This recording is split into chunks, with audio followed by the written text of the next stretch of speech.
좋아요, 구독.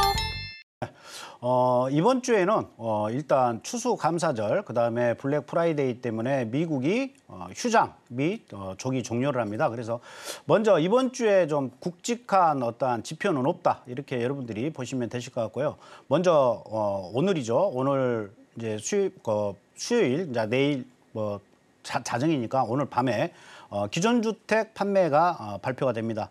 기존주택 판매는 두 가지입니다. 주택 판매가 기존주택 판매가 있고 신규주택 판매가 있어요. 근데 신규주택 판매는 새로 집을 지은 집, 분양해서 들어가는 집이 신규주택 판매. 그다음에 기존주택 판매는 기존에 있는 집을 매도로 인해 가지고 들어가는 그러한 판매 어떠한 데이터인데, 기존주택 판매는 전월에 전달에 판매된 기준 거주용 건물을 연율로 환산한 수치의 변동을 측정을 한 겁니다.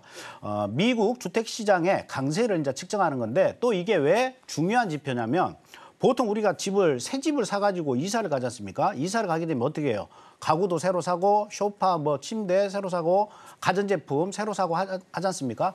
그렇기 때문에 어떠한 소비의 지표, 선행지표로서도 활용이 됩니다. 그래서 전체 미국 경제의 건강도를 판단하는 중요한 지표다. 근데 기존 주택보다는 신규 주택 판매가 좀 임팩트가 있고, 요즘에는 사실상 워낙 지표, 임팩트 있는 지표들이 많고, 현재는 금리 인상, 금리 인하, 금리 동결, 여기에 너무나 큰 포커스가 맞춰져 있고, 미국 국채금리에 포커스가 맞춰져 있기 때문에 사실상 기존 주택 판매는 발표 당시에만 잠깐 작은 변동폭 안에서의 변동성을 보일 가능성이 있어요. 그래서 오늘 같은 경우에는 기존주택 판매는 무시를 하셔도 됩니다.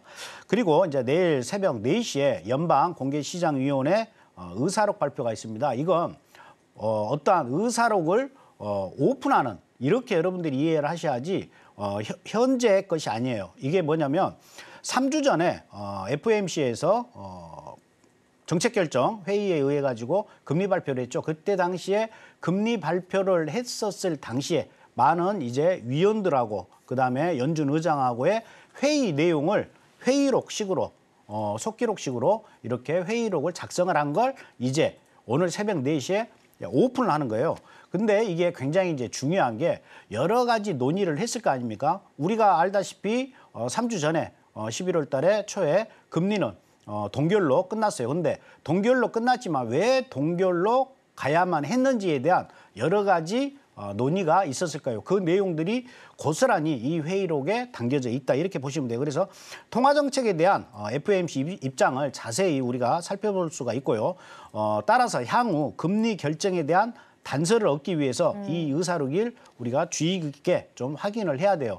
그래서 이 의사록이 오픈이 되면 굉장히 좀 많은 변동성을 수반할 수 있어요. 그러니까 예를 들어서 이번에는 금리 동결을 하자. 하지만 다음번에는 우리 인하도 좀 생각해 봐야 되지 않겠냐? 이러한 내용들이 오갔다. 그러면 시장은 호응을 하겠죠. 하지만 이번에는 무조건 금리 인상을 좀 안 하더라도, 동결이 가더라도 다음번에는 금리 인상도 우리가 또 생각을 안 할 수가 없다.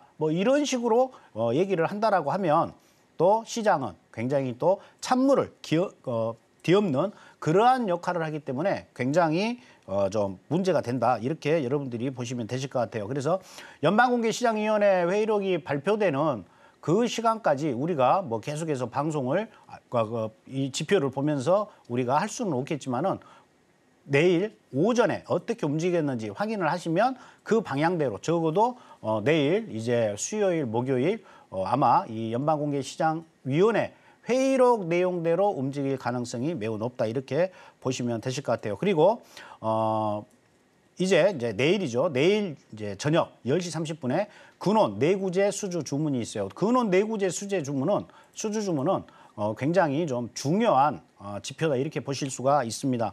보통 이제 근원이라고 앞에 붙었지 않습니까? 근원 내구재 수주는 뭐냐면, 근원 말 그대로 항공기나 열차 같이 만드는 시간, 그러니까 주문을 받아가지고 우리가 어떤 회사가 만드는 데 있어가지고 3년, 5년, 7년 이렇게 걸리는 건 실질적으로 미국 경제에 크게 도움이 안 되죠. 그래서 보통 운송업 항목을 제외한 제조업 내구재 신규 수주 총액 변화를 측정을 한 거예요. 그래서 앞으로 어떠한 제조업 이 구성된 뭐 공장이라든가 이런 제조업하는 분들이 얼만큼 주문을 많이 따서 생산성이 얼만큼 확대가 되는지 선행지표로 우리가 알 수가 있기 때문에 이게 또 제조업 활동에 어떠한 증가나 감소를 알 수 있는 지표로서 이것도 선행지표로 우리가 좀 눈여겨봐야 되고 신규 수당 청구 건수, 실업 수당 청구 건수 뭐 다들 아시다시피 주간 단위로 발표를 합니다. 주간 단위로 발표를 하는데 요즘에 고용 쪽에 관해 가지고 굉장히 좀 민감하죠. 그래서 예전에는 매주 실업 수당 청구 건수에 대해서는 그렇게 크게 반응을 안 했었는데 요즘 같은 경우에는 신규 실업 수당 청구 건수도 굉장히 중요한 지표 중에 하나예요. 그래서 내일 같은 경우에 동시간대에 그는 내구재수주 주문과 신규 실업수당 청구 건수가 발표가 되는데 이 두 개는 여러분들이 꼭 확인을 하시고 그러니까 10시 30분이니까 10시 30분에서 적어도 한 10시 45분, 15분 정도는 차트의 흐름을 보고 여러분들이 대응을 하시는 게 좋습니다. 지난 한 주 동안에 처음으로 실업보험에 가입한 개인의 수를 측정한 게 신규 실업수당 청구 건수인데 실업수당, 그러니까 실업자가 돼가지고 보험을 청구하는 사람이 많으면 많을수록 어떻다? 고용이 안 좋죠. 고용이 안 좋으면 뭐다? S&P 나스닥에는 좋다. 왜?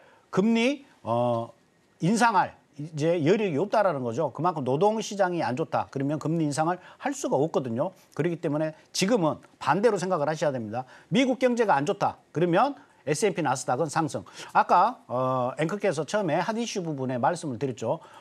미국 선행지수가 계속해서 안 좋게 나온다. 그래서 어제 S&P 나스닥이 상승을 했던 이유가 거기에 있어요. 그러니까 미국 지표가 안 좋으면 지금은 S&P 나스닥은 상승한다. 이렇게 여러분들이 인지를 하고 거래를 하시면 돼요. 그래서 적어도 금리 인하 시점이 올 때까지 그때까지는 이렇게 반대적으로 여러분들이 판단을 하시고 거래를 하시면 좋습니다.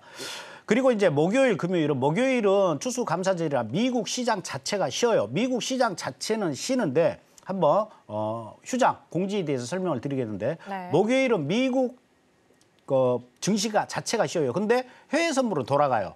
그 말은 무슨 말이냐면 그냥 돌아가는 거예요. 해외 선물만. 그러면 그건 뭐다? 다 갭이에요.